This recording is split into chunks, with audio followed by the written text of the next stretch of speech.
Salve, salve, galera do curso Enem Gratuito, um prazer estar aqui com você nas vésperas de Enem e olha só, que aula importante. Aqui a gente vai resolver exercício de matemática, passo a passo, dando dica, dando truque, inclusive questões do Enem. A gente vai resolver questões do Enem aqui, eu vou te mostrar qual eram a saída delas. Saídas muitas vezes que a gente aprende agora e aplica na prova logo depois, logo agora no fim de semana. Então tá, a gente vai começar com aquecimento, vamos começar de leve, porque a gente vai trabalhar muito com isso. A gente vai começar operando números com vírgula. Bem de leve, então, bem tranquilo. Eu tenho que fazer 0,5 vezes 0,9. Então, essa é a nossa primeira conta. Na maioria das questões a gente vai ter número com vírgula para operar. Estamos aí já para aquecer. Quando a gente multiplica, às vezes a gente vem com a ideia intuitiva de que a multiplicação vai aumentar as minhas coisas, né? A gente multiplica para aumentar, mas não, uma questão assim pode acabar diminuindo valores. E ter essa noção de que uma conta como essa pode diminuir valores é essencial. Na primeira questão que a gente vai resolver, a gente já poderia cair nessa pegadinha aí. Então, não vamos cair nessa pegadinha, a multiplicação pode sim diminuir valores. Ó, quando eu opero isso daqui, 0,5 vezes 0,9, eu vou colocar um númerozinho em cima do outro, no nosso algoritmo da multiplicação, e agora a gente faz aquela multiplicação. 5 vezes 9, que é 45, então sobe o 4 aqui. 0 vezes 9 é 0, mais 4, 4. E se eu multiplicar meus 5 pelo 0 e meu 0 pelo 0, eu posso até preencher uma nova linha aqui onde a gente somou, mas não vai fazer diferença. Aqui vai dar um 45, e aí logo você pensa, pô, professor, aumentou bastante, deu 45. Mas não, na multiplicação de número com vírgula, a gente tem que devolver as casas da vírgula, né? Então esse 0,5 tinha uma casa da vírgula, esse 0,9 tinha uma casa da vírgula, esse carinha aqui vai ter que ter duas casas da vírgula. 0,45 é a resposta do meu produto ali. E repara, 0,45 é menor sim do que 0,5. Ah, professor, mas é só 5, esse aqui é 45. Mas não esquece, tá? O 0,5 é 0,50, ele é 50 centavos. E isso aqui é 45 centavos. Então note, 0,50 vezes 0,9 deu menor. A resposta do meu produto deu menor do que os meus fatores aqui, 50 e 90, isso pode acontecer. Então tá, olha só, conta muito frequente também, divisão, 2.400 dividido por 12. Mas agora você deve estar pensando, pô, professor, isso aqui tá muito fácil, é só fazer a divisão ali.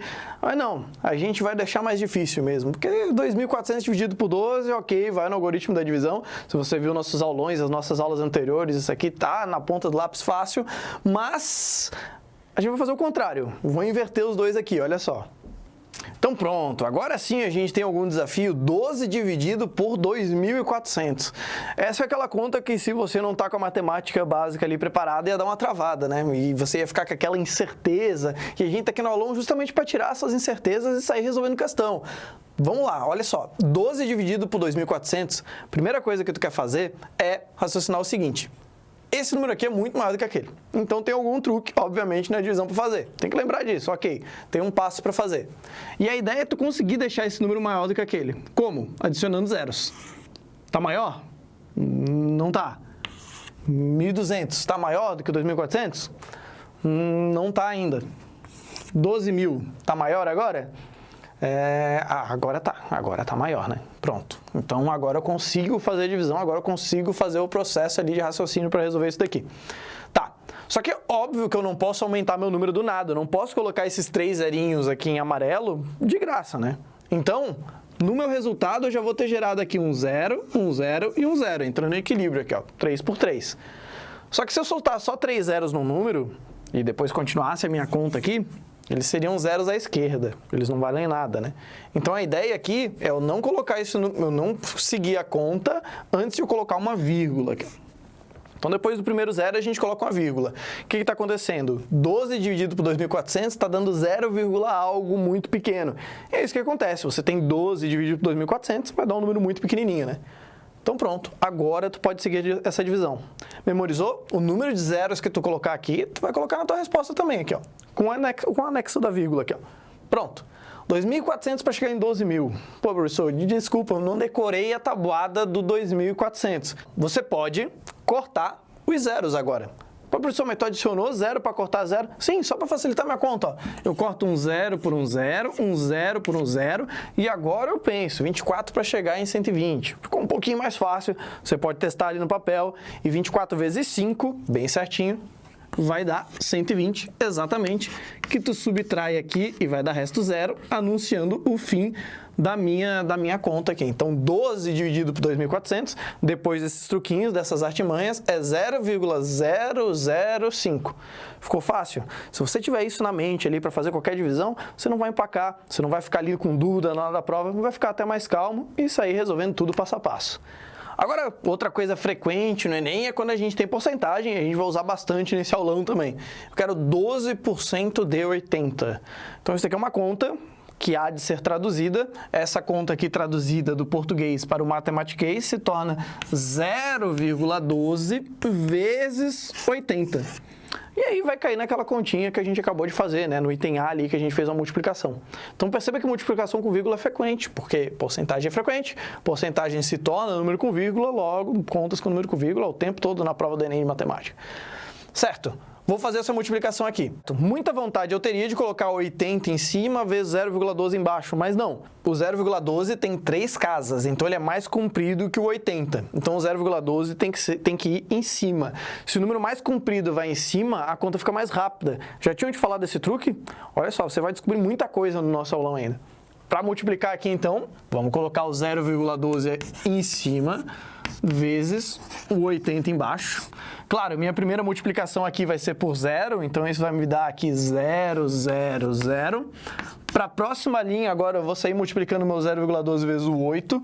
2 vezes 8 é 16, sobe 1 aqui em cima, 1 vezes 8 é 8, mais 1, 9. Certo, vou somar esses números aqui, eu vou ter 0, 6 e 9. Claro, devolvo as casas da vírgula, isso dá 9,6. Então agora eu sei que 12% de 80 é 9,6. Agora eu vou resolver uma questão do Enem que envolve tanto números com vírgula, como porcentagem e, claro, interpretação. Então a gente vai subir a questão aqui para você. Vamos dar uma olhadinha no enunciado. A resolução das câmeras digitais modernas é dada em megapixel. Eu já sublinharia esse megapixel aqui, isso aqui parece ter relevância para a questão. Unidade de medida que representa 1 milhão de pontos. As informações sobre cada um desses pontos são armazenadas, em geral, em 3 bytes, coisa que a gente sublinha também para raciocinar depois.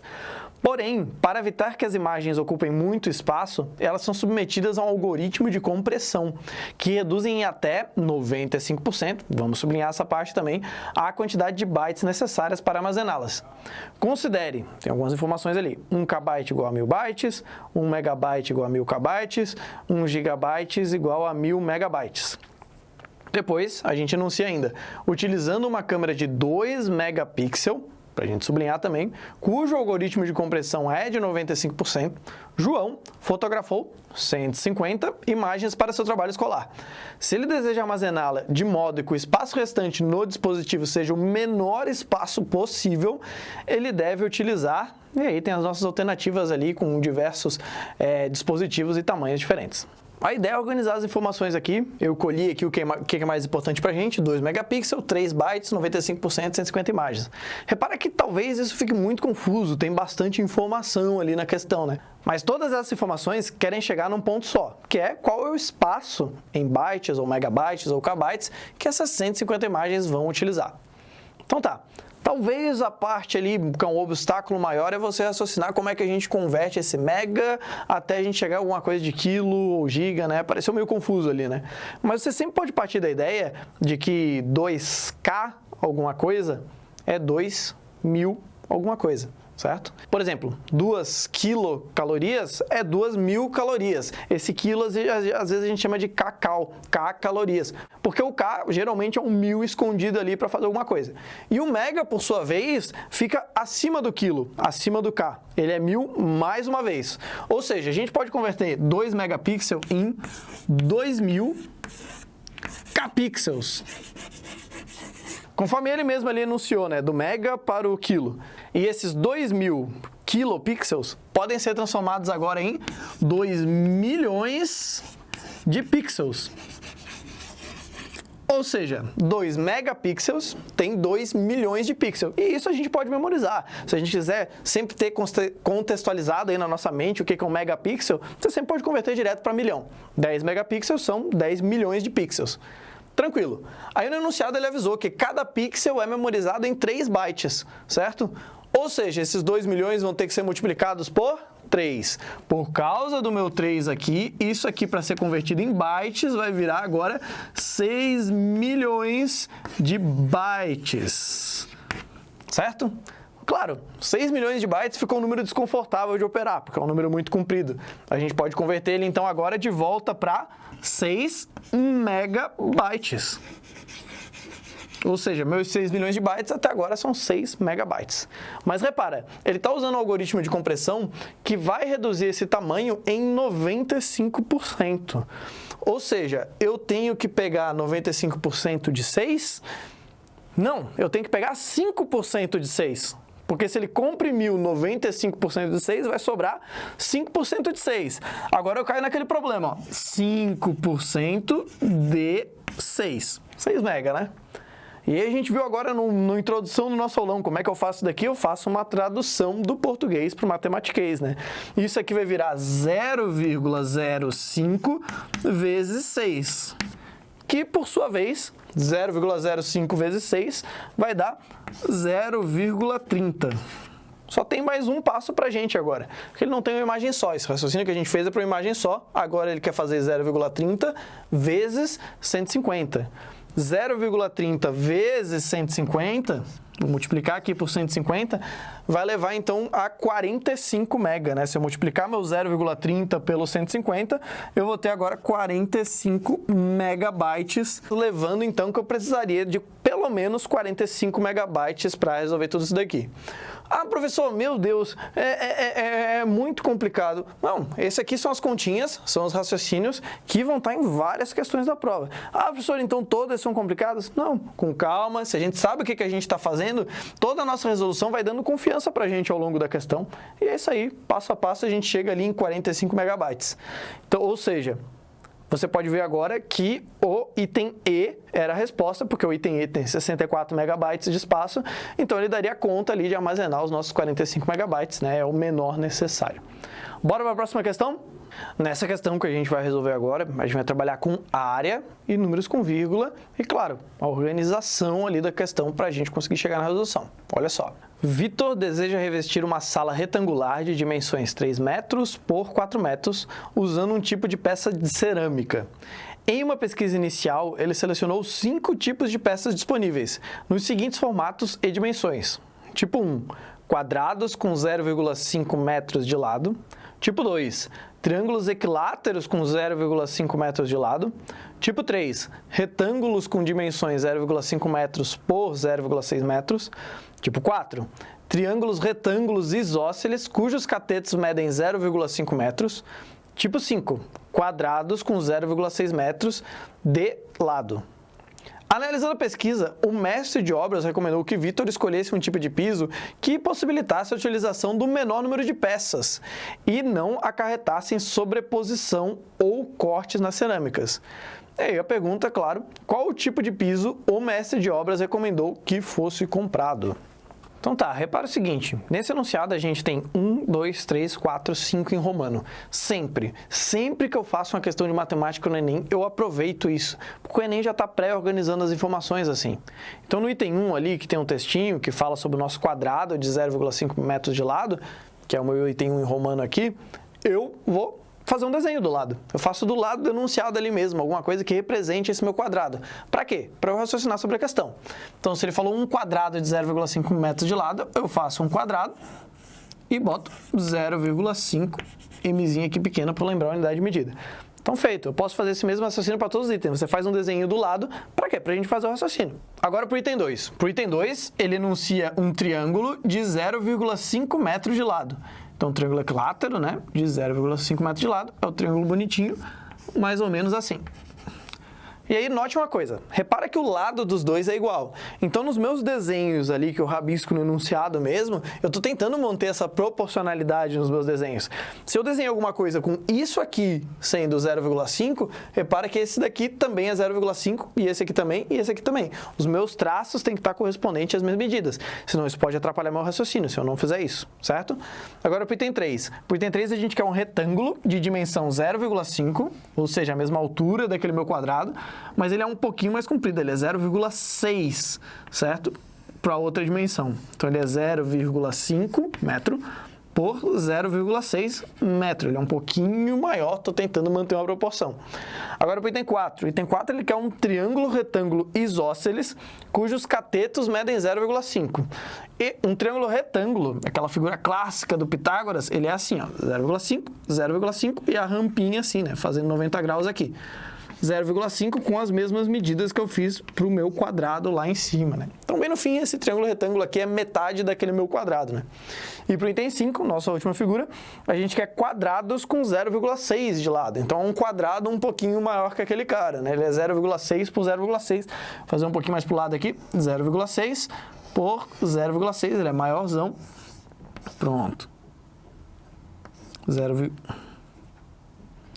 0,6 metros por 0,6 metros. Beleza. E tudo isso daqui, né, a gente faz o desenho rapidão, às vezes, enquanto a gente está lendo mesmo. E agora a gente tem que fazer a nossa sala, só que em muitas questões, às vezes, tem uma figura imensa que não dá para manter a proporção aqui. Então, ela não vai ter a proporção deles, mas mesmo assim eu vou ter que desenhar a sala para eu conseguir raciocinar qual é a melhor peça. Então tá, eis a minha sala aqui, que eu tenho que encaixar aquelas peças, e agora eu tenho que verificar quais delas são possíveis de fechar essa sala, né? Porque isso é uma coisa que ele falou no final do enunciado ali, não pode ter sobreposição e não pode sair para a sala ali fora, né? Tem que fechar certinho a sala. Para minha primeira peça, de 0,5 em 0,5, será que eu consigo chegar aqui, se eu começar a empilhar eles assim aqui na sala, será que eu consigo chegar em 3 de 0,5 em 0,5? Vamos ver, 0,5 mais 0,5 é 1. Mais 0,5 é 1,5, mais 0,5 é 2, 2,5, 3. Chega, né? Então, eu conseguiria empilhar meus quadradinhos aqui assim, né? Pronto, eles ficariam todos aqui empilhadinhos, bonitinhos. Pronto. Então, dá certo, né? E eles também conseguem preencher no horizontal. De 0,5 e 0,5, tu consegue manter o 4. Então, sim, não haveria sobreposição se tu usar aquela peça. Agora, basta raciocinar quantas peças dessa você precisaria, porque isso é importante. Você quer usar o mínimo do número de peças, né? Então, são 6 peças empilhadas para chegar no 3, vezes 8 peças empilhadas para chegar no 4. Repara que é o dobro disso, né? Tem um raciocínio aí de área, né? Então, 6 peças aqui por 8 peças aqui. Eu vou escrever aqui no meu textinho, 6 por 8. Então, aqui precisaria de 48 peças, né? 48 peças para o meu primeiro e ele consegue. Vamos ver se o segundo consegue agora. Certo, agora o raciocínio que eu podia fazer para chegar nesse 48 também é encontrar a área desse cara aqui, né? E a área da minha sala também. Os dois estão na mesma unidade de medida, dá para fazer algum raciocínio, né? 3 vezes 4 é 12, a área da minha sala é 12. E 0,5 vezes 0,5 é 0,25. É menor do que esses caras. Quem diria? A multiplicação pode dar um número menor do que os fatores, né? Ou seja, eu tenho que ver quantas vezes o 12 é maior que o 0,25. Eu faço uma divisão de número com vírgula, também o que a gente já viu ali. Você pode testar aí. E vai dar 48, certo? Então, a gente podia fazer esse raciocínio também, se tu não gostou do raciocínio de empilhar as figuras. É importante para a gente raciocinar no triângulo equilátero se vai dar certo ou não. Será que um triângulo equilátero consegue fechar isso daqui? E a resposta é que não. Né? A resposta é que não. O primeiro argumento é o argumento da empilhação mesmo. Você poderia começar a tentar empilhar aqui ou raciocinar se o triângulo equilátero vai conseguir fechar isso daqui e você logo vai ver que não, porque triângulos equiláteros têm ângulos de 60 graus e a minha sala tem uma quina de 90 graus. Como que tu vai montar um ângulo de 90 graus com ângulos de 60 graus? Você nunca vai conseguir. Então, o primeiro argumento é o argumento do ângulo, que já elimina meu item 2. Já pode até riscar, o item 2 não é, tá? Mas tem outro argumento também muito legal sobre por que o triângulo equilátero não consegue fechar isso daqui. E o argumento é o seguinte, a área de um triângulo equilátero, a fórmula dela é raiz de 3 sobre 4, L ao quadrado. Você viu no nosso aulão anterior aí, né? E raiz de 3, esse raiz de 3 tu nunca vai conseguir eliminar no meio de uma conta para chegar no meu 12 metros quadrados, né? Raiz de 3 mais raiz de 3, não vai chegar nunca. Ou seja, o argumento da irracionalidade do raiz de 3 também é muito bom para dizer por que o triângulo equilátero não fecha esse retângulo. Dois argumentos que provam que o meu triângulo equilátero não consegue fechar esse daqui. O triângulo equilátero não é. Vamos testar o próximo agora. Olha só. A minha terceira figura é um retângulo de 0,6 por 0,5. Ela é uma figura mais delicada de analisar se ela cabe aqui, porque as duas dimensões dela são diferentes, né? Então, meio que tem que conseguir fazer as duas acontecer ao mesmo tempo para conseguir fechar essa figura aqui, né? E é claro que eu poderia usar a menor peça para a menor parte e a menor base e a maior base, né, que é maior do que a altura, para essa daqui. Mas não, nada me impede de montar o retângulo de pé também, né? A ideia é o seguinte, de 0,6 em 0,6 eu consigo chegar em 3? E a resposta é sim, porque coincide que 0,6 vezes 5, ou seja, 5 retângulos empilhados aqui. Se eu separar então ele aqui em 5 partes iguais, né, eu vou ter que eu preciso de 5 retângulos para fechar os 3 metros. Ok, e agora a quantidade de retângulos que eu tenho que vir para cá vai ter a ver com essa dimensão, o 0,5, né? E eu vou precisar de 8 agora dessa vez, vou ter que dividir isso daqui em 8 partes iguais para conseguir preencher. Se eu fizer meus riscos aqui, eu vou ter os meus retângulos de pé, né? Eles estão de pé, eles estão ao contrário ali do que o enunciado sugeriu. Meus 8 retângulos de pé fechando a figura, né? E eu tenho que raciocinar quantos retângulos eu precisaria para fechar aqui, né? De novo, dois raciocínios, ou você completa essa figura aqui nessa ideia de preenchimento, ou você vai pela área mesmo, 0,6 vezes 0,5 é 0,30, né, ou 0,3, e 4 vezes 3 é 12, você pode fazer 12 dividido por 0,3, vou fazer essa continha aqui dentro, 12 dividido por 0,3, 12 dividido por 0,3, eu vou mover a casa da vírgula dos dois para cá, é 120 dividido por 3, que dá 40. Então, eu sei que teria 40 peças aqui dentro. Então, sim, o item 3 consegue preencher a sala e consegue preencher em 40 peças. Ah, professor, pô, é muita coisa. Meu Deus do céu, que questão lunática essa daí para fazer item por item. Olha só, nosso foco aqui é eu te dar métodos de resolução.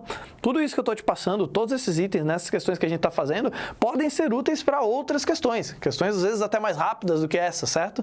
Então, nosso foco aqui é aprender. Eu estou dando dica, estou dando truque, todos esses itens, vai memorizando, vai raciocinando comigo, vai tentando fazer também. Enfim, com tudo isso, você está criando armas para ir bem aí na prova.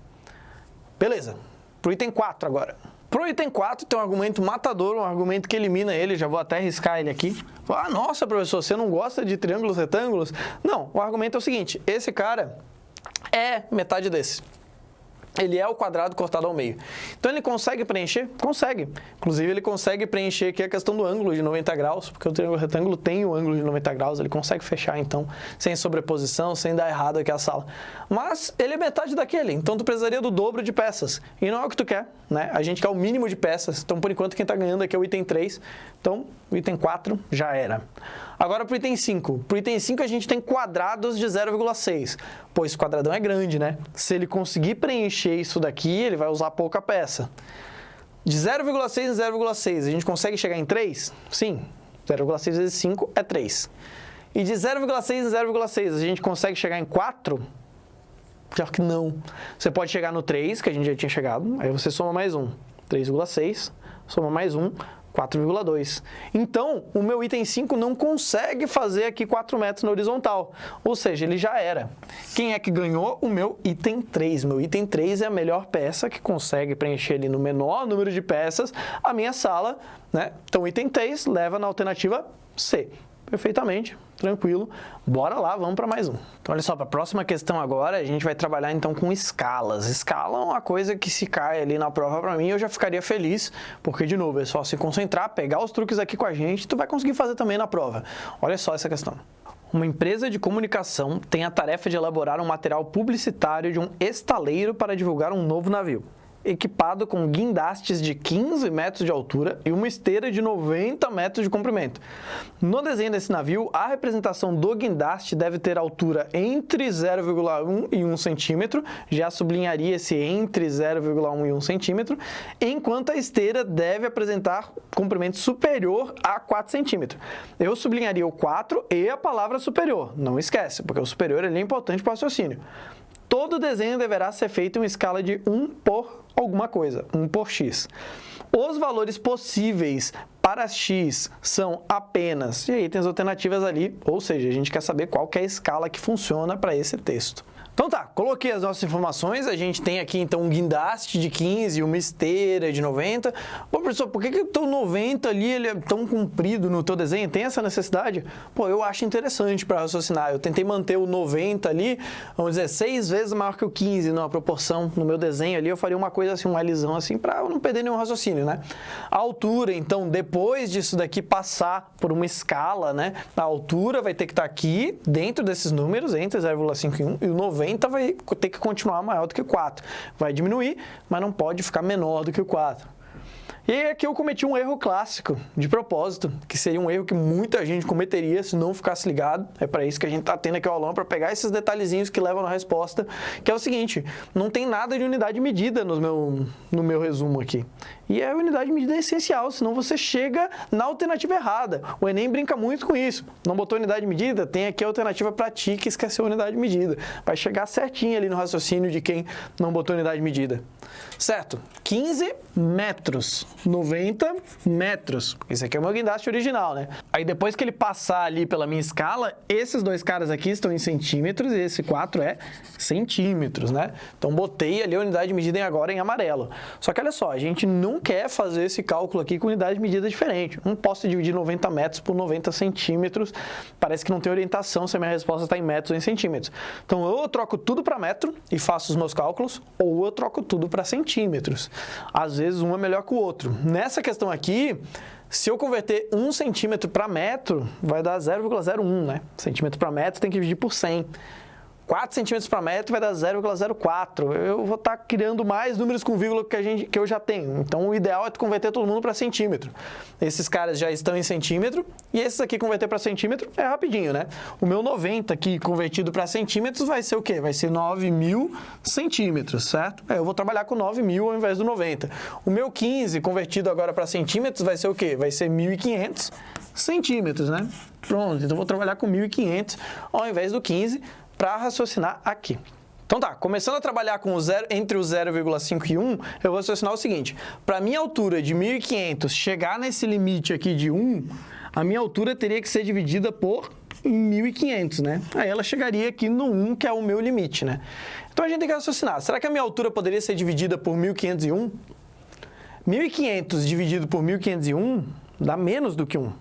Porque você está dividindo uma quantidade menor para uma maior, dá menos do que 1. 1.500 dividido por 1.501 vai dar 0,99 alguma coisa.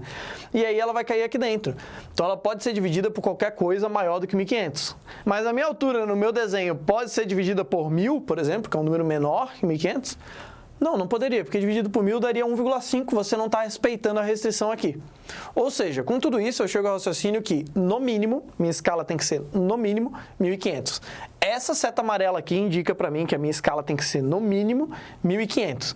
Então, eu já boto aqui, no mínimo, 1.500. Porque cada seta que eu fizer vai me dar alguma afirmação aí para fazer o raciocínio. Então, no mínimo, de novo, 1.500, certo? Para a próxima seta agora, é essa limitação aqui, ó.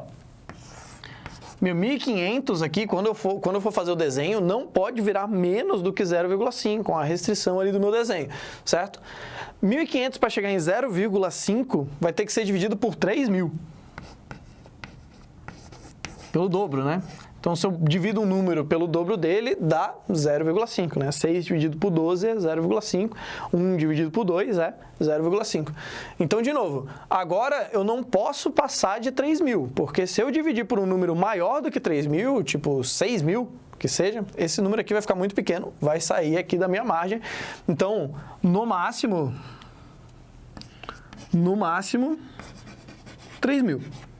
Então, por enquanto, é esse o meu raciocínio, né?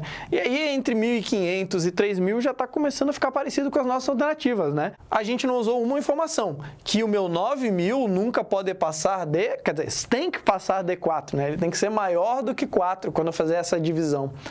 Então, o meu 9.000 vai ser divisível por um número, mas ele tem uma restrição. Quando ele for dividido, ele tem que ficar maior do que 4. Tá, 9.000 para virar 4.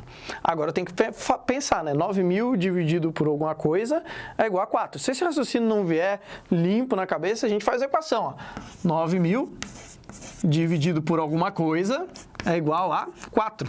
Para a gente pensar aqui o que pode ser isso daqui, né? Eu quero isolar meu x, então eu vou passar meu x para o outro lado multiplicando. Eu vou ter 9.000 igual a 4x e o meu 4 volta dividindo. Então, x é igual a 9.000 dividido por 4. Certo? 9.000 dividido por 4 é 2.250. É metade da metade dele, né? Metade é 4.500, foi isso que eu pensei. Metade de 4.500 é 2.250. Ok, eu descobri qual é o número que vai na minha seta aqui, ó. Para o meu 9.000 chegar em 4, ele vai ser dividido por 2.250. Certo. Basta agora eu pensar se esse 2.250 aqui é um no mínimo ou no máximo, né? É o raciocínio que eu não posso me perder, é o nó que eu tenho que desfazer nessa questão. Tá. Se eu dividir por um número maior do que 2.250, significa que esse número aqui vai dar menos do que 4. Se eu dividir isso daqui por 3.000, né, ele daria 3, o que não respeita. Então, eu tenho que necessariamente dividir por algo menor do que 2.250, né, para dar mais do que 4. Né? Então, eu tenho aqui de novo que é no mínimo, 2.250. Cada seta gerou informação para mim, essas informações aqui vão gerar minha resposta. Ó. A minha escala tem que ser no mínimo 1.500, tem que ser no máximo 3.000 e tem que ser no mínimo 2.250. Se eu quero respeitar todas elas ao mesmo tempo, eu tenho que a minha escala, que é chamada de x na questão, tem que ser no mínimo 2.250 e no máximo 3.000. Pronto. Então, com essas setas, assim, a gente organiza aquela informação, junta elas e chega na resposta. A minha escala tem que estar nesse intervalo, que é o item E. Questão feita, então, bora de mais questão, então. Agora, para essa questão, a gente vai trabalhar com funções. Função, você tem que ficar ligado sobre qual que é o tipo de função para entrar na caixinha do raciocínio sobre aquele tipo de função. Vamos ver a questão, então? Por muitos anos, o Brasil tem figurado no cenário mundial entre os maiores produtores e exportadores de soja. Entre os anos 2010 e 2014, houve uma forte tendência de aumento de produtividade. Porém, um aspecto dificultou esse avanço: o alto custo do imposto ao produtor associado ao baixo preço de venda do produto. Em média, um produtor gastava R$ 1.200 por hectare plantado e vendia por R$ 50 cada saca de 60 quilos. Ciente desses valores, um produtor pode, em certo ano, determinar uma relação do lucro que obteve em função das sacas de 60 quilos vendidas. Suponha que ele plantou 10 hectares de soja em sua propriedade, na qual colheu X sacas de 60 quilos e todas as sacas foram vendidas. Agora a pergunta: qual é a expressão que determinou o lucro L em função de X obtido por esse produtor nesse ano? Então tá, tem bastante informação na questão. Como é que a gente luta contra a gente não se perder? A gente sublinha, destaca as informações principais, colhe elas e começa a jogar ali, então, dentro do conteúdo de função. Primeira coisa que eu tenho que pensar, então, que tipo de função que a gente vai ter, né? Então, repara que isso é uma questão de lucro, e questões de lucro normalmente vão parar em equações do segundo grau ou do primeiro grau. Se uma coisa que você vai plantando vai te dando proporcionalmente, tem uma proporção assim linear, cada vez mais lucro, se eu plantar o dobro eu ganho o dobro, então aquilo ali é sim uma função afim, uma função do primeiro grau. Agora, se o negócio seria meio curvado, vai acelerando, seria do segundo grau, não é o caso. Isso aqui é uma função afim.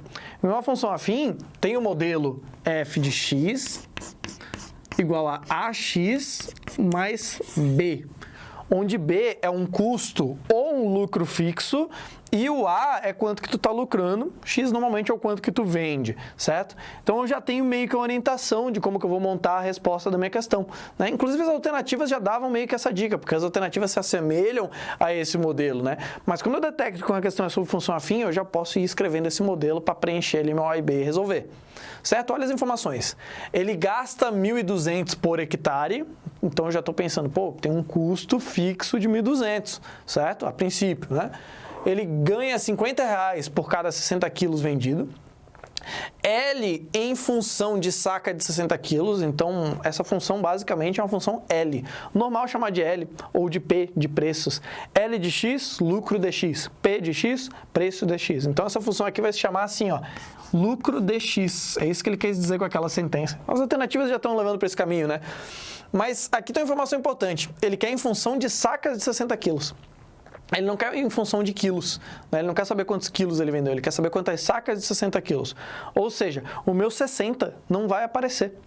O meu 60 não vai aparecer na minha função, porque cada X que eu colocar, cada X que eu vender, já está incluso ali, que já está em função de 60 quilos, certo? O que está acontecendo aqui? Ele está ganhando R$50 por saca de 60 quilos, em função de saca de 60 quilos. Ou seja, se o meu X aqui for 5, está implícito que aqui vai substituir por 5 também, e que eu tenho 5 sacas de 60, que vão ser multiplicadas por 50. L de X é igual a 50 vezes X.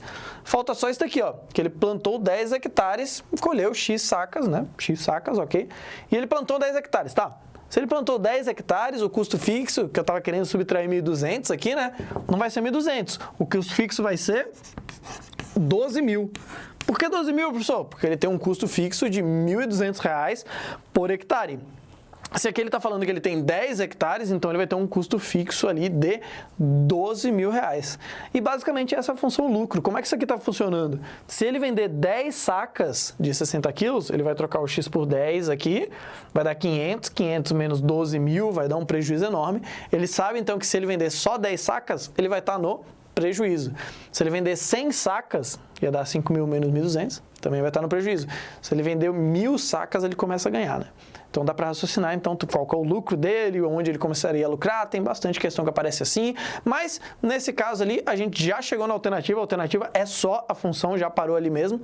A minha alternativa é o item B ali, que é a minha função com essa carinha, perfeitamente? Então, de novo, questão de função, tenta identificar que tipo de função que é. Cria o modelo dela, começa a encaixar as peças, tu chega na resposta sem viajar sobre função, sem dar várias voltas ali e ficar em desespero porque a questão é sobre função. Tranquilo, né? Estudante, para esse problema agora, a gente vai resolver ele de duas formas. Algebricamente, e o outro método que eu vou utilizar, é um método secreto, é uma técnicazinha e uma artimanha, que você vai gostar e que resolve a questão também. Então, olha só. O governo cedeu terras para que famílias construíssem suas residências com a condição de que, no mínimo, 94% da área do terreno fosse mantida como área de preservação ambiental.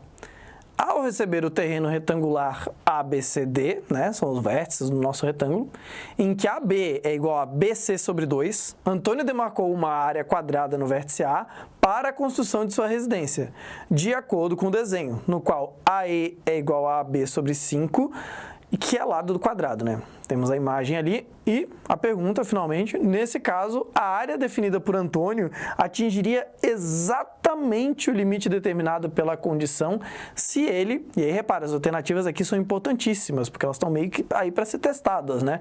Duplicasse a medida do lado quadrado, triplicasse a medida do lado do quadrado, o quadrado é a parte pequenininha ali do desenho, né? Triplicasse a área do quadrado, ampliasse a medida do lado quadrado em 4%, ou ampliasse a área do quadrado em 4%. Beleza, estudante, está aqui a nossa figura então, perceba que eu coloquei o 94% nessa região aqui, porque essa tem que ser a área de preservação. Ou seja, eu quero que isso seja 94% e que aqui seja a área restante que eu posso construir, o máximo que eu posso construir, né? Porque a princípio ele não está construindo o máximo que ele pode. Só que não tem as medidas, a gente sente muita falta das medidas aqui em métodos da minha figura. Então, nesse meu primeiro método, eu vou fazer sem as medidas. Eu vou resolver algebricamente. E claro, para resolver algebricamente, eu vou colocar a famosa letrinha X, né? Então, X vai ser o lado aqui do meu retângulo aqui. E, inclusive, ele fala que AB é metade de BC. Por isso que eu estou começando ali com BC, que é X. Se AB é metade, eu sei que AB mede, então, X sobre 2. Estou começando a preencher isso aqui algebricamente a fim de resolver, né? E o meu AE, que é um quadrado, ele tem uma medida também, descrita no enunciado, né? O meu AE vai ser 1/5 de AB, né? Vai ser o AB dividido por 5. Se eu tenho x sobre 2 e eu tenho que dividir aquilo em menores partes ainda, dividir por 5, então eu tenho x sobre 10. Esse aqui é 1/10 da minha figura. E o que está acontecendo aqui algebricamente falando? Eu preciso que o meu lado do quadrado elevado ao quadrado, porque eu estou fazendo a área dele, né? E a área do quadrado é o lado ao quadrado. Então, eu preciso que o meu lado ao quadrado do meu quadrado seja igual a 0,06. Pô, professor, da onde 0,06? Eu preciso que a área do meu terreno essa daqui seja igual a 6%, para sobrar 94, né? Eu preciso que seja igual a 6% eu escrevi como 0,06 da área do retângulo. E o que é a área do retângulo? A área do retângulo é x sobre 2 vezes x, né? Base vezes altura, área do retângulo. X sobre 2 vezes x vai ser x ao quadrado sobre 2. Então tá aí. Essa equação aqui tá aqui para resolver, para eventualmente descobrir aqui se isso aqui vai dar 6%, só que repara, tá faltando uma coisa, eu até dei um espaço aqui. Tá faltando uma coisa que é o seguinte, as alternativas estão brincando com mudar o lado do meu quadrado, ou mudar a área que seja, né? Então falta aqui, ó, eu mudar esse lado, eu quero ampliar ele, eu quero triplicar ele, eu quero aumentar ele em 4%, tudo isso vai multiplicar ele por alguém, vai multiplicar ele por um fator f. Então posso botar um f aqui. Então o lado do meu quadrado, se ele for duplicado, aqui vai aparecer um 2, né? Vezes 2 ao quadrado tem que ser igual a 6% do área do meu retângulo. Essa equação aqui é resolvível. Ah, professor, mas ela tem duas letras, como é que eu vou resolver? Ela é resolvível, olha só. Vou elevar isso aqui tudo ao quadrado. Quem que eu tenho que levar ao quadrado? Todos os fatores, né? O x ao quadrado vezes o f ao quadrado. Embaixo eu vou ter 10 ao quadrado, que é 100. Isso aqui, dá para dar uma mexida aqui, 0,06 dividido por 2, como a ordem dos fatores não altera nenhum produto, eu posso aqui só dividir por 2, aqui, ó, 0,3 vezes x ao quadrado, né? Isso aqui é uma equação. Numa equação, se a gente tem só fatores dos dois lados, eu posso cortar fatores, né? É como se eu estivesse dividindo os dois lados por 2, ou no caso, dividindo os dois lados por x quadrado. Então, eu posso tirar o x quadrado dos dois lados, ó, porque não tem nada somando, é tudo fator, ó, tudo multiplicando. O que aconteceu? Eu tenho que f ao quadrado sobre 100 é igual a 0,03. O 100 eu passo para o outro lado multiplicando. E eu vou ter que f ao quadrado é igual a 3. Ou seja, o meu fator de ampliação ao quadrado tem que ser 3. Ou ainda que f, que o meu fator, é igual a raiz de 3.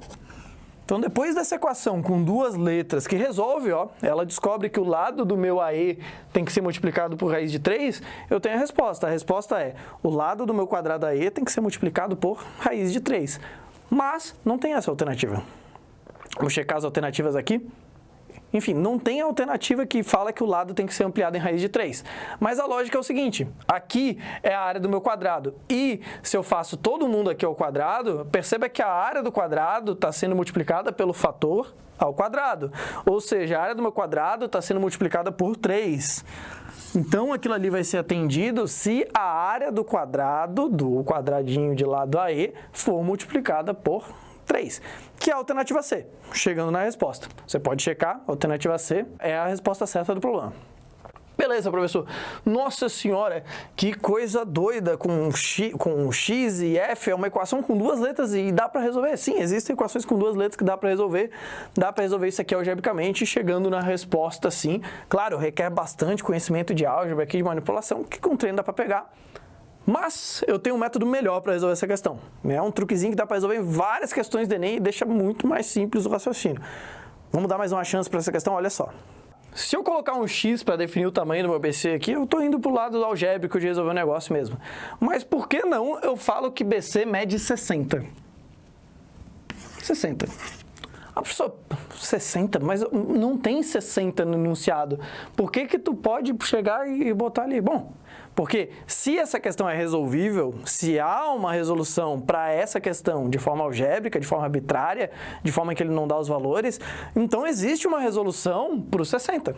Porque x pode ser qualquer número a princípio positivo, então ele funcionaria para o 60. Então eu vou fazer com o 60, só porque agora eu não preciso de álgebra, só porque a ilustração para nós, ou o passo a passo, talvez fique mais simples. Então, seguindo a lógica, vamos fingir que o enunciado deu 60 de lado para BC. Nessa lógica, o meu AB vai medir metade, né, que é 30, e meu AE vai medir 1/5 de 30, 1/5 de 30 é 6. Beleza. Agora eu posso definir, pela fórmula de área, a área do terrenão, a área do retângulozão. A área do retângulo é de 1.800, 30 vezes 60. Então, a área do retângulozão é de 1.800. A área do meu quadradinho, pequenininho ali, ó, vai ser 6 ao quadrado, que é 36. E aí é onde a gente se pergunta, 36 é 6% de 1.800? Não sei, talvez. A gente vai ter que verificar então o que ele quer. Ele quer que a área do quadrado seja 6% de 1.800. Então, eu vou fazer essa conta. Eu quero 6% de 1.800. 6% de 1.800. E isso aqui vai se transformar em 0,06 vezes 1.800. Isso aqui no fim vai dar 108, essa multiplicação aqui. 108. Então a área do quadrado é 6%? Não, não é. O que eu tenho que fazer para 36 chegar em 108? Adivinha? Para o meu 36 chegar em 108, eu tenho que fazer vezes 3, chegando na alternativa C. Esplêndido, né? Ah, professor, então a partir de agora, em toda a questão do Enem, eu vou inventar um valor para o lado da figura. Não, não funciona. Normalmente as figuras estão bem definidas quanto que vai do lado. Mas quando há uma generalização, quando tem uma coisa algébrica a ser testada ali, tem uma série de questões que isso daqui funciona e às vezes você ganha muito tempo, né? Você ganha muito tempo resolvendo a questão assim. Eu teria resolvido a questão assim, enfrentando a prova, né? Então, chegando aqui, multiplicando, dá 108 e fechou. Ah, professor, mas funcionaria com 70, se eu tivesse botado? Funcionaria, porque você ia ter uma relação aqui em que uma é o triplo da outra ainda. Só que daria muito mais trabalho, né? Se eu tivesse escolhido 77, então por que eu escolhi 60 especificamente? Porque 60 é um número com muitos divisores, é um número fofinho, ele é divisível por 2, por 3, por 5, por 10. Então, o ideal é sempre, se tu vai desgeneralizar uma questão, a gente usa o 60 ou o 360 ou um 400, depende dos números que estão na questão, mas aqui o 60 era suficiente pra gente. Fechou? Para a próxima questão agora, a gente vai mexer com probabilidade. Se liga nela, olha. Um apostador deve escolher uma entre 5 moedas ao acaso e lançá-la sobre uma mesa, tentando acertar qual é o resultado, cara ou coroa. Sairá na frente superior da moeda, né? Ele quer acertar o resultado. Suponha que as 5 moedas que ele pode escolher sejam diferentes. 2 delas têm cara nas 2 faces. Aí eu já pararia de ler e já faria o desenho da moeda ali, né? Eu faria ali do lado desse tópico o desenhozinho da moeda com 2 caras, né? Que é o que ele enunciou. No próximo tópico, uma delas tem coroa nas 2 caras. De novo, a gente para, respira e faz o desenho ali já. E no terceiro tópico, 2 delas são normais, cara em uma face e coroa na outra. Agora vem a questão. Nesse jogo, qual é a probabilidade de o apostador obter uma face cara no lado superior da moeda lançada por ele, né? Então ele quer acertar cara jogando esse joguinho. A gente tem nossas 5 moedinhas aqui do primeiro tópico, as 2 com cara. Eu estou exemplificando aqui o A como cara, porque cara e coroa começam com C. A gente sempre tem isso na probabilidade. Então a gente usa A para cara e O para coroa. Então, minha primeira moedinha, cara a cara, cara a cara, por causa do primeiro tópico, as 2 primeiras moedas. A segunda é uma só com coroa, é que ele não quer, porque ele quer tirar a cara, né? E a terceira é com cara e coroa dos 2 lados. Então a gente tem as 5 moedas aí exemplificadas. E o que está acontecendo? Ele vai escolher uma ao acaso, ele não vai ver qual que é a moeda, depois jogar e ver qual que é o resultado que deu, ou seja, o resultado que caiu para cima, né? O que está acontecendo aqui é que vai cair um desses 10 resultados, né? Não precisa fazer nenhuma árvore ou nenhuma conta muito doida aqui, ele está escolhendo aleatoriamente um dos 10 resultados. Faz sentido isso?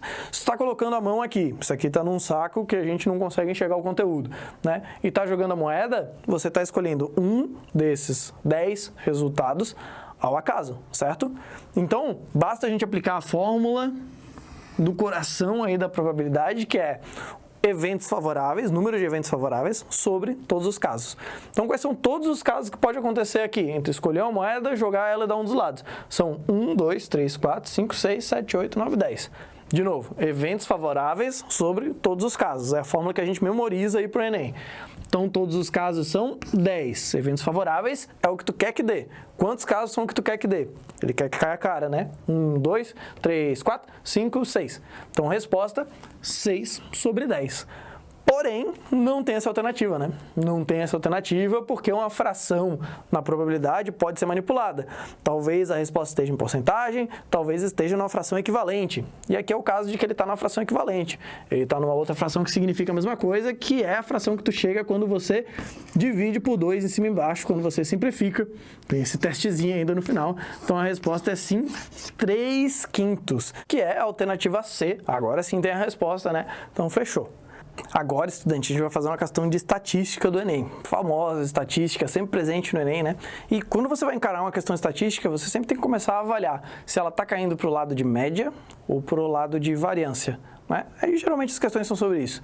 E aí de média você pode parar em outras coisas, que seria média ponderada, talvez uma média geométrica, um pouco mais raro. A variância pode eventualmente se transformar num desvio padrão, ou mexer com amplitude, ou distribuição dos dados, então tem subtipos. Mas sempre vai ler tentando pensar, pô, esse enunciado está me levando para média ou está levando para variância? Porque são fórmulas diferentes, métodos diferentes. Vamos ver a questão então. A avaliação de rendimento de alunos de um curso universitário baseia-se na média ponderada. Então aqui já matou, já sei que eu estou indo para o lado de média, né? Então já me concentro nas fórmulas de média, média ponderada. Das notas obtidas nas disciplinas pelos respectivos números de créditos, como mostra o quadro. Então tem um quadro ali com algumas informações. Quanto melhor a avaliação de um aluno em determinado período letivo, maior a sua prioridade de escolha de disciplinas no período seguinte, né? Muitas universidades trabalham com coisas semelhantes a isso mesmo. Determinado aluno sabe que, se obtiver avaliação bom ou excelente, conseguirá a matrícula nas disciplinas que deseja. Ele já realizou as provas de 4 das 5 disciplinas em que está matriculado, mas ainda não realizou a prova da disciplina 1. Conforme o quadro abaixo, tem um quadro ali, está faltando a nota dele da disciplina 1. Para que atinja seu objetivo, a nota mínima que ele deve conseguir na disciplina é... A gente quer, para que ele consiga se matricular nas disciplinas dele, né, que ele tire no mínimo 7. Né? O excelente é 9 e 10, aí é mais do que ele precisa. Então, a gente quer que ele tire no mínimo 7. A gente quer que esses números aqui, com a interrogação, que é o que ele vai tirar ainda, dê no mínimo 7, certo? Então tá. Vou fazer a média ponderada desses caras aqui. Como é que funciona a média ponderada? Qual que é a diferença da média? Né? Se a gente fosse fazer média, a gente ia somar as 5 notas deles e dividir por 5. Igual a gente faz a média escolar na maioria das vezes também, né?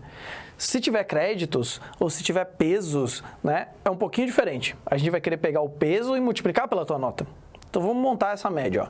A média ponderada, então, M, vai ser igual a 12 vezes a minha interrogação, que, claro, eu vou chamar de X, que é o que a gente quer descobrir no caso, mais 4 vezes 8, de novo, o peso vezes a nota, tá? E é bem comum o peso estar na frente do fator, tá? Então, 4 vezes 8. Tá errado fazer 8 vezes 4? Não, tá certo, mas é só para se acostumar que normalmente o peso está na frente do fator, para qualquer interpretação aí no Enem. 8 vezes 6, mais 8 vezes 6, mais 8 vezes 5, 8 vezes 5, e o último é 10 vezes 7,5.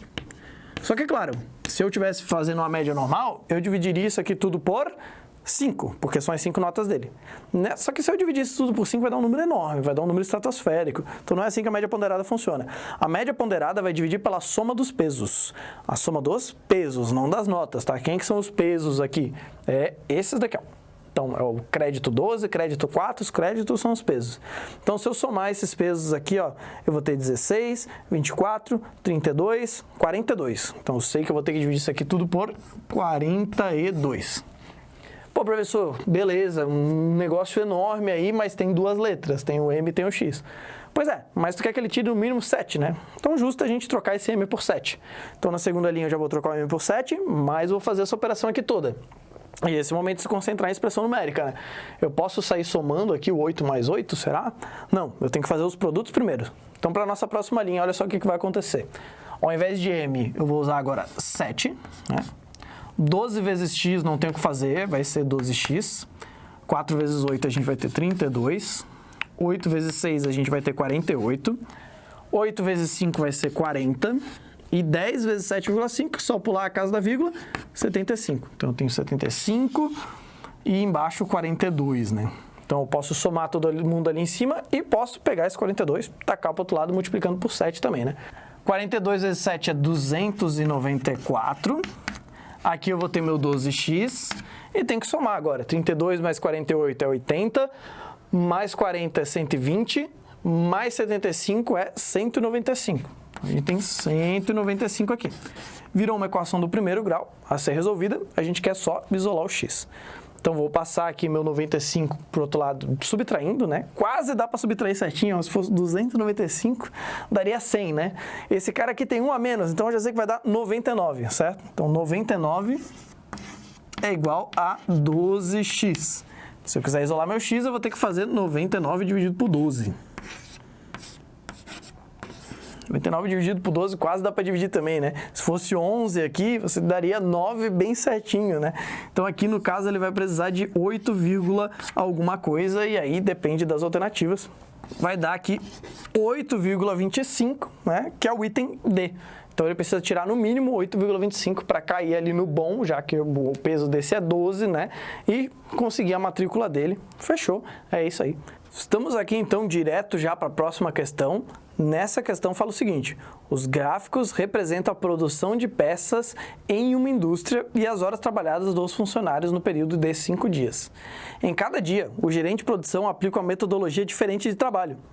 Seu objetivo é avaliar a metodologia mais eficiente para utilizá-la como modelo nos próximos períodos. Sabe-se que, neste caso, quanto maior for a razão entre o número de peças produzidas e o número de horas trabalhadas, maior será a eficiência da metodologia. Então, a gente tem duas imagens agora, uma para peças produzidas e uma para horas trabalhadas. E aí vem a questão, em qual dia foi aplicada a metodologia mais eficiente, né? Organizei os dados da questão aqui, a questão tem dois gráficos que a gente consegue montar uma tabela. Mas se tu está ali na prova, nem precisa montar as tabelas, pode só circular e fazer agora as razões. E é esse o ponto da questão. A palavra razão sempre implica em fração. Toda razão é uma fração. Então, se a gente quer saber que o quão eficiente foi, a gente quer dividir a produtividade por o número de horas trabalhadas, certo? Então, você vai fazer as divisões aqui, as frações. Isso são frações. 800 dividido por 4, 1.000 dividido por 8, 1.100 dividido por 5, 1.800 dividido por 9 e 1.400 dividido por 10. A fração que tiver o maior valor é a metodologia mais eficiente. Nessa questão, bastava essa interpretação de que toda razão é uma fração. Já resolve a questão. 800 dividido por 4 é metade da metade de 800, que é 200. 1.000 dividido por 8 seria dividir por 2, 3 vezes seguidas, né, para ter um oitavo. Então, metade é 500, metade é 250 e metade, mais uma vez, 125. Pronto. 1.100 dividido por 5, dividir por 5 tem um truque legal, ó. Você move a casa da vírgula e dobra os algarismos, ó. 2, 2, 0. 1.100 dividido por 5 é 220. 1.800 dividido por 9, posso ignorar esses dois zeros, 18 dividido por 9 é 2, devolvo os zeros, 200. Pronto. 1.400 dividido por 10, posso ignorar esse zero aqui, 140 dividido por 10 é 14, né? Devolvo o zero, 140. Pronto. É só voltar uma casa da vírgula por 10, né? Então tá aqui as eficiências dos meus métodos. Qual que é o maior? Meu método mais eficiente é o do dia 3, certo? Ou seja, alternativa C, o do dia 3 é que é mais eficiente, com 220, né? Os outros chegaram em 200 aqui, mas não conseguiram alcançar perfeitamente. Então agora a gente vai para a nossa última questão. Para a última questão agora, a gente tem um monte de informação para matematizar elas, dá para aprender bastante coisa para aplicar então para a prova que está chegando. Olha só, durante a festa no colégio, um grupo de alunos organizou uma rifa. 80 alunos faltaram à festa e não participaram da rifa. Até agora, no máximo, eu posso sublinhar 80 e não tem mais muita coisa para fazer. Entre os que compareceram, alguns compraram 3 bilhetes. 45 compraram 2 bilhetes e muitos compraram apenas um. Isso aqui tudo tem que ser matematizado. Você tem que parar e pensar como que eu vou transformar isso aqui no mathematiquês antes de seguir a questão, senão a gente se perde no enunciado dela. Então, de novo, entre os que compareceram, alguns compraram 3 bilhetes. Então, posso falar assim, ó, 3x. Já estou preenchendo aqui minha primeira afirmativa ali, 3x. Como assim 3x? Alguns, ou seja, eu não sei quantos, compraram 3 bilhetes. Alguns vezes 3. Isso vai dar o número de bilhetes que compraram, né? Beleza.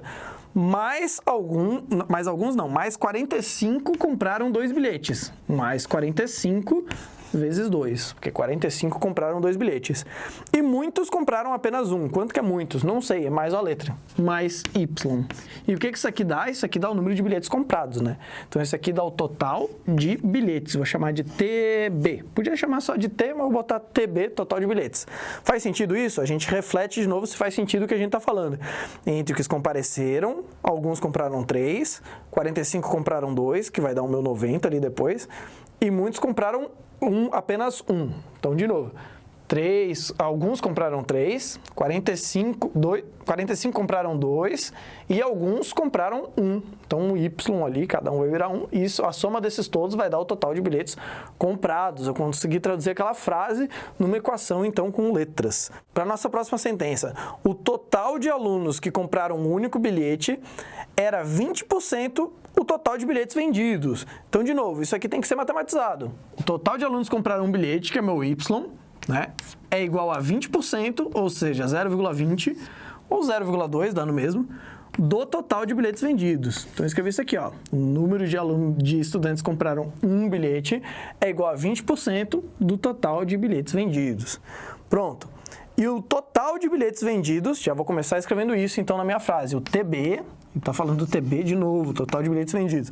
O total de bilhetes vendidos excedeu em 33 o número de alunos do colégio. Então, o total de bilhetes vendidos é 33, porque ele excedeu em 33, mais o número de alunos do colégio, que eu posso botar mais uma letra, eu posso raciocinar aqui, né?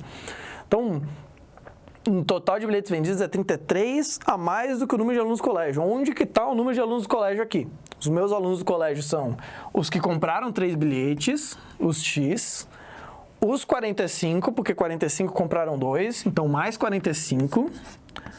Os que compraram um único bilhete, que é o Y, e os 80 que não vieram, né? Tem uns 80 que não vieram lá no começo, que a gente sublinhou justamente para a gente não esquecer. Então, aqui está a primeira parte da questão para interpretar, aqui está a segunda parte da questão para interpretar, e aqui está a terceira parte da questão. E eu estava justamente querendo caçar 3 equações. Por quê? Porque eu estou no raciocínio aqui de sistemas, que se eu tenho o mesmo número de equações para o número de letras, então dá para resolver. A gente tem X, Y e um tal de TB, que é o total de bilhetes, né? Y e TB... TB, X e Y, tem 3 letras e 3 equações diferentes, então tem como resolver isolando coisas, usando estratégia para resolver. Se você ficou perdido na transformação de alguma dessas afirmativas, esse é o momento. Esse é o momento ali de tu parar e analisar cada uma das minhas sentenças ali, porque esse treino vai ser essencial para tu conseguir traduzir matematicamente outras questões, várias outras interpretações matemáticas, tá? Cada uma dessas ali tem uma lógica, inclusive a de porcentagem. Beleza. Agora a gente tem que resolver isso daqui. Dentro de sistemas, aqui tem 2 maneiras de a gente querer resolver. A primeira seria a gente trocar esse TB aqui por um Z, aí você trabalha com XYZ, que quem está estudando sistemas aí 3x3 é o que está acostumado. Você pode até resolver por matrizes, etc. E a segunda maneira seria tentar chegar direto ao ponto, porque a pergunta do meu enunciado é quantos alunos compraram somente um bilhete, né? Então, a gente quer saber, na verdade, quantos alunos compraram somente um bilhete. Meu grande mistério é descobrir o valor de Y. Então, tem como tu resolver esse sistema tentando atacar direto a resposta, porque tu não quer saber quem que é X, tu não quer saber quem que é TB, qual que é o total de bilhetes, tu não quer saber quantos alunos tem na escola, tu só quer saber qual que é o valor de Y, então tu tem que dar algum jeito de trabalhar aí o valor de Y, fazendo substituições, né?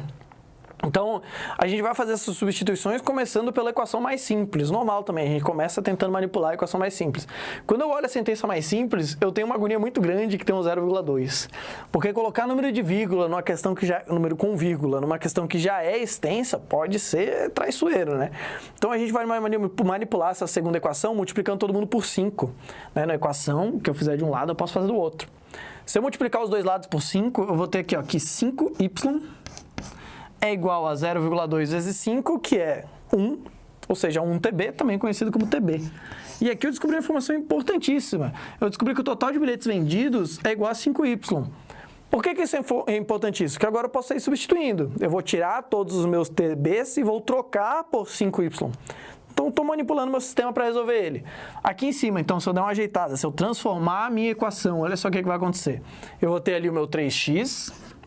mais o 45 vezes 2, que eu já vou escrever como 90, mais y, igual ao TB. TB agora eu vou escrever como 5y. Pronto. E agora para a segunda equação, essa daqui. Quando eu transformar o meu TB em 5y, eu vou ter 5y igual a 33. Na verdade, vamos juntar esses números aqui, né? 33 mais 45 é 78, mais 80 vai dar 158. Então, vou ter x mais y mais 158. Pronto. Agora o meu sistema não é mais 3 por 3, não tem mais 3 letras, 3 equações. Tem 2 letras, x e y, e 2 equações. É só organizar ele, então. E organizar ele, idealmente, a gente quer deixar as letras na esquerda e os números na direita, né? Letras com seus coeficientes na esquerda e números na direita.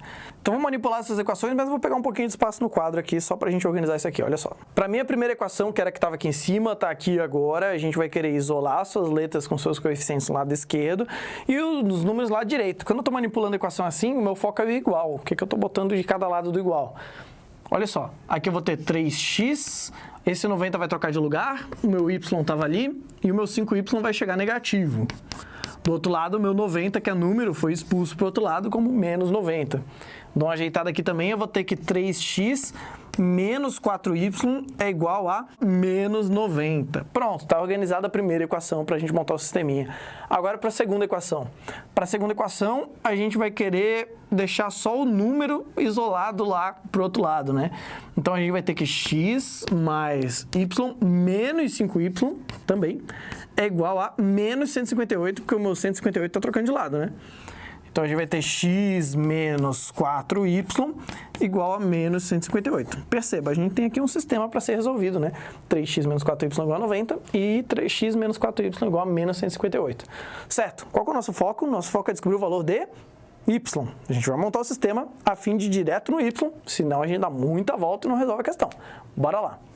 Então, para a nossa questão agora, eu organizei o sistema, coloquei aqui o grampinho para enunciar que isso é um sistema e eu tenho que resolver isso. De novo, o meu foco é descobrir o valor de y. Eu poderia aqui usar o método da adição ou da subtração, que já eliminaria, cortaria o y, mas não é isso que eu quero, eu não quero cortar o y, eu quero cortar o x. Então, vou pegar essa equação aqui de baixo e vou multiplicar todo mundo por menos 3.